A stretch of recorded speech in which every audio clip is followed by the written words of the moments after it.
ನೀವು ಕೂಡ ಗೃಹಲಕ್ಷ್ಮಿ ಯೋಜನೆಯ ಹಣವನ್ನು ಪಡೆದುಕೊಳ್ಳುತ್ತಿದ್ದೀರಾ? ಹಾಗಾದರೆ ನಿಮಗೊಂದು ಶಾಕಿಂಗ್ ಸುದ್ದಿ ಬಂದಿದೆ. ಹೌದು, ಗೃಹಲಕ್ಷ್ಮಿ ಯೋಜನೆಗೆ ಸಂಬಂಧಿಸಿದಂತೆ ರಾಜ್ಯ ಸರ್ಕಾರ ಹೊಸ ನಿಯಮವನ್ನು ಜಾರಿಗೆ ತಂದಿದೆ. ಹೊಸ ನಿಯಮಗಳ ಪ್ರಕಾರ ರಾಜ್ಯ ಸರ್ಕಾರ ಹೊಸ ಪಟ್ಟಿಯನ್ನು ಬಿಡುಗಡೆ ಮಾಡಿದ್ದು, ಈ ಕೆಲವು ಮಹಿಳೆಯರು ಗೃಹಲಕ್ಷ್ಮಿ ಯೋಜನೆಯ ಹಣವನ್ನು ಇನ್ನು ಮುಂದೆ ಪಡೆದುಕೊಳ್ಳಲು ಸಾಧ್ಯವಿಲ್ಲ.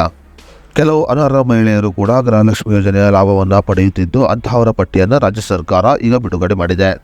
ಹಾಗಾದರೆ ಮುಂದಿನ ತಿಂಗಳಿನಿಂದ ಗೃಹಲಕ್ಷ್ಮಿ ಯೋಜನೆಯ ಹಣವನ್ನು ಯಾವ ಮಹಿಳೆಯರು ಪಡೆಯಲು ಸಾಧ್ಯವಿಲ್ಲ ಅನ್ನೋದರ ಬಗ್ಗೆ ಸಂಪೂರ್ಣ ಮಾಹಿತಿಯನ್ನು ಈ ವಿಡಿಯೋದಲ್ಲಿ ನಾವು ನಿಮಗೆ ತಿಳಿಸಿಕೊಡ್ತೀವಿ.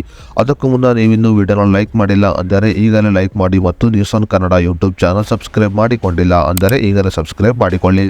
ನಿಮಗೆಲ್ಲ ತಿಳಿದಿರುವ ಹಾಗೆ BPL ರೇಷನ್ ಕಾರ್ಡುಗಳನ್ನು ಹೊಂದಿರುವ ಬಡ ಮಹಿಳೆಯರು ಮಾತ್ರ ಗೃಹಲಕ್ಷ್ಮಿ ಯೋಜನೆಯ ಹಣವನ್ನು ಪಡೆದುಕೊಳ್ಳಬಹುದಾಗಿದೆ.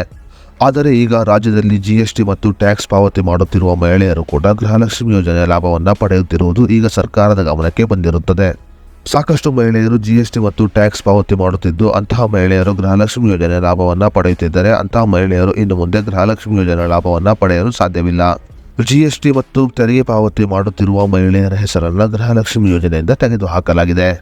ಇನ್ನು ರಾಜ್ಯ ಸರ್ಕಾರ ನೀಡಿರುವ ಇನ್ನೊಂದು ಮಾಹಿತಿಯ ಪ್ರಕಾರ ಯಾರು NPCI ಮ್ಯಾಪಿಂಗ್ ಮಾಡಿಲ್ಲವೋ ಅಂತಹ ಮಹಿಳೆಯರು ಕೂಡ ಇನ್ನು ಮುಂದೆ ಗೃಹಲಕ್ಷ್ಮಿ ಯೋಜನೆಯ ಹಣವನ್ನು ಪಡೆದುಕೊಳ್ಳಲು ಸಾಧ್ಯವಿಲ್ಲ. ಹೌದು, ಗೃಹಲಕ್ಷ್ಮಿ ಯೋಜನೆಯ ಹಣವನ್ನು ಪಡೆದುಕೊಳ್ಳಲು NPCI ಮ್ಯಾಪಿಂಗ್ ಮತ್ತು ಖಾತೆಗೆ ಆಧಾರ್ ಸಂಖ್ಯೆ ಅಪ್ಡೇಟ್ ಮತ್ತು KYC ಅಪ್ಡೇಟ್ ಆಗಿರುವುದು ಕಡ್ಡಾಯವಾಗಿದೆ. ಸಾಕಷ್ಟು ಮಹಿಳೆಯರು ಇನ್ನೂ ಕೂಡ ತಮ್ಮ ಖಾತೆಗೆ KYC ಅಪ್ಡೇಟ್ ಮತ್ತು NPCI ಮ್ಯಾಪಿಂಗ್ ಮತ್ತು ಆಧಾರ್ ಸಂಖ್ಯೆಯನ್ನು ಅಪ್ಡೇಟ್ ಮಾಡಿಲ್ಲ. ಈ ಕಾರಣಗಳಿಂದ ಇನ್ನು ಮುಂದೆ ಅಂತಹ ಮಹಿಳೆಯರು ಗೃಹಲಕ್ಷ್ಮಿ ಯೋಜನೆಯ ಹಣವನ್ನು ಪಡೆದುಕೊಳ್ಳಲು ಸಾಧ್ಯವಿಲ್ಲ ಎಂದು ರಾಜ್ಯ ಸರ್ಕಾರ ಪ್ರಕಟಣೆಯಲ್ಲಿ ತಿಳಿಸಿದೆ. ಸದ್ಯ ಗೃಹಲಕ್ಷ್ಮಿ ಯೋಜನೆಯ ಅಡಿಯಲ್ಲಿ ಕಳೆದ 11 ತಿಂಗಳುಗಳಿಂದ ಪ್ರತಿ ತಿಂಗಳಿಗೆ 2,000 ರೂಪಾಯಿ ಹಣವಂತೆ ಈಗಾಗಲೇ ಮಹಿಳೆಯರು 22,000 ರೂಪಾಯಿ ಹಣವನ್ನು ಪಡೆದುಕೊಂಡಿದ್ದಾರೆ. ಇನ್ನು ಈಗ ರಾಜ್ಯ ಸರ್ಕಾರ ಗೃಹಲಕ್ಷ್ಮಿ ಯೋಜನೆಯ 12ನೇ ಕಂತಿನ 2,000 ರೂಪಾಯಿ ಹಣವನ್ನು ಬಿಡುಗಡೆ ಮಾಡಿದ್ದು, ಈ ಹಣವು ಜುಲೈ ತಿಂಗಳ 20ನೇ ತಾರೀಕಿಗೆ ಎಲ್ಲ ಮಹಿಳೆಯರ ಖಾತೆಗೆ ಜಮಾ ಆಗಲಿದೆ. ಜುಲೈ ತಿಂಗಳ 20ನೇ ತಾರೀಕಿನ ಒಳಗಾಗಿ ರಾಜ್ಯದ ಎಲ್ಲ ಮಹಿಳೆಯರು ತಮ್ಮ ಖಾತೆಗೆ NPCI ಮ್ಯಾಪಿಂಗ್, KYC ಅಪ್ಡೇಟ್ ಮತ್ತು ಆಧಾರ್ ಸಂಖ್ಯೆಯನ್ನು ಅಪ್ಡೇಟ್ ಮಾಡಿಸಿಕೊಳ್ಳುವುದು ಕೂಡ ಕಡ್ಡಾಯವಾಗಿರುತ್ತದೆ.